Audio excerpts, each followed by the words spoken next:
Time now for another COVID-19 benefits information segment with Fox 10 News investigative reporter Brendan Kirby. Now, Brendan, we keep hearing from viewers who are still having problems with their unemployment claims, but the state is saying most of those claims have been resolved by now. Well, that's right, Byron. The Alabama Department of Labor says that at this point, it's paid 92% of claims related to COVID-19 from March 16th until June 3rd. That's almost $1.4 billion in benefits to almost 293,000 people, and it represents more than 1.7 million claims weeks. Here's how it breaks down. Almost $1.2 billion of that is from the Federal Pandemic Emergency Compensation Program. That's the extra $600 a week that Congress added to the regular state unemployment program. Another $34 million has been paid under the Pandemic Unemployment Assistance Program.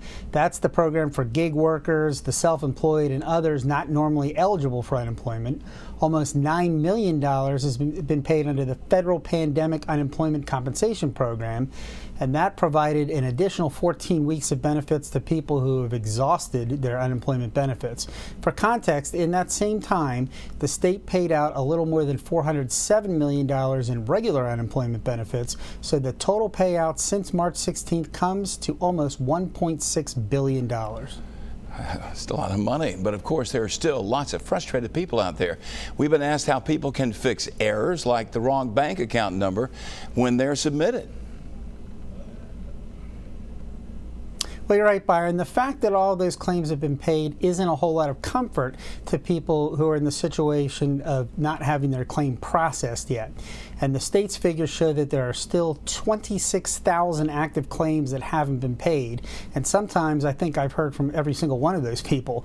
If you have got a complicated question with your claim, then you're probably going to have to wait until you finally are able to reach someone to resolve that. But a spokeswoman for the agency tells me that there's some information that can be corrected online.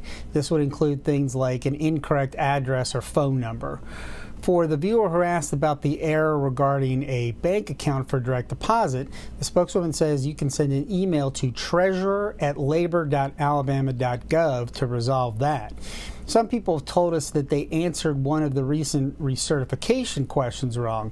And if that's the case, unfortunately, it's going to take staff intervention to correct it.